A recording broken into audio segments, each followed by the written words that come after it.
यश आलेलं आहे।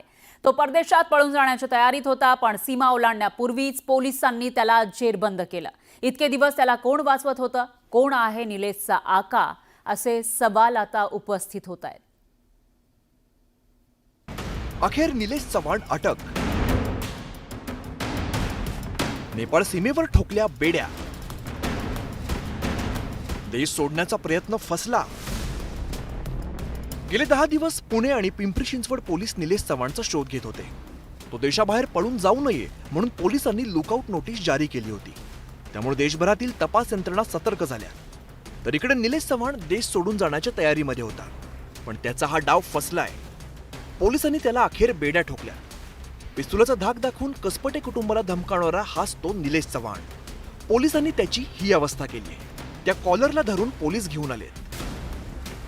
वैष्णवी हगवणे आत्महत्या प्रकरणी निलेश चव्हाण चर्चेत आला होता, कारण वैष्णवीचं बाळ हगवणेंनी याच निलेशकडे दिलं होतं। वैष्णवीचे नातेवाईक निलेशच्या घरी बाळ घेण्यासाठी गेले असता निलेशने त्यांना पिस्तुलाचा धाक दाखवत हाकलून दिलं होतं। पण या प्रकरणी पोलिसांनी गुन्हा दाखल केल्यानंतर निलेश फरार झालेला होता। पोलिसांचा ससेमिरा टाळण्यासाठी तो आधी कर्जतला गेला, मग तिथून तो मुंबईत आला। मुंबईतून त्याने थेट राजस्थान गाठलं। मग निलेश मध्य प्रदेशमध्ये पोहोचला। मध्य प्रदेशमधून तो दिल्लीत गेला। दिल्लीतून गोरखपूर मार्गे नेपाळ सीमेवरती जाऊन पोहोचला। निलेश नेपाळमध्ये पळून जाण्याच्या मार्गावरती होता।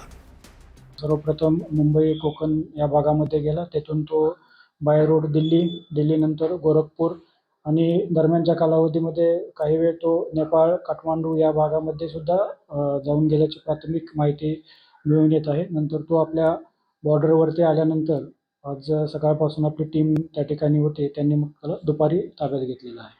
नेपाळमध्ये पळून जाण्याचा प्रयत्न होता, बॉर्डरवर त्याला पकडलेला आहे।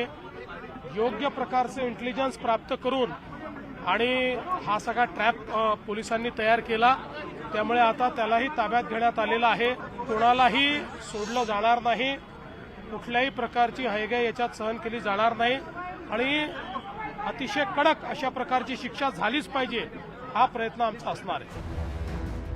एकीकडे निलेश चव्हाण पोलिसांना गुंगारा देत होता, तर दुसरीकडे वारजे पोलिसांनी त्याच्या घरी छापा टाकत लॅपटॉप जप्त केलेला होता।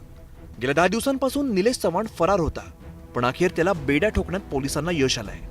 पण इतके दिवस निलेश पोलिसांच्या हाती का लागला नाही? या काळात त्याला कोणी कोणी मदत केली? त्याला कोणाचा आशीर्वाद आहे? असे अनेक प्रश्न उपस्थित केले जात आहेत। त्याच्याकडे पाहिल्यानंतर लक्षात येतं की त्याची प्रवृत्तीच गुन्हेगारी आहे आणि तो शशांकच्या सोबतच कायम असायचा आणि तो खरोखर एकदम गुंडच आहे। आणि आता पोलिसांना आमची एकच विनंती राहील की त्याच्याकडनंच सगळे ह्या केसचे धागेदोरे तुम्हाला ओपन होतील। तो नेपाळपर्यंत कसा पोहोचला, त्याला कुठल्या आकाने मदत केली आणि तो एवढे दिवस फरार कसा राहू शकला, या निमित्ताने अनेक प्रश्न उपस्थित होत आहेत। एकतर हा निलेश चव्हाण याला सह आरोपी करायला हवं। मला असं वाटतं की ह्या केसमध्ये निलेश चव्हाणचा काहीतरी आणि कुठेतरी जवळचा संबंध असावाच, कारण एका अनोळखी व्यक्तीकडे 9 महिन्याचं बाळ तर नक्कीच कोणी देणार नाही। पिंपरी चिंचवड पोलिसांची 5 पथकं तर पुणे पोलिसांची 2 अशी एकूण 7 पथकं निलेश चव्हाणच्या मागावर होती। तो देशाबाहेर पळून जाऊ नये म्हणून पोलिसांकडून खबरदारी घेतली जात होती।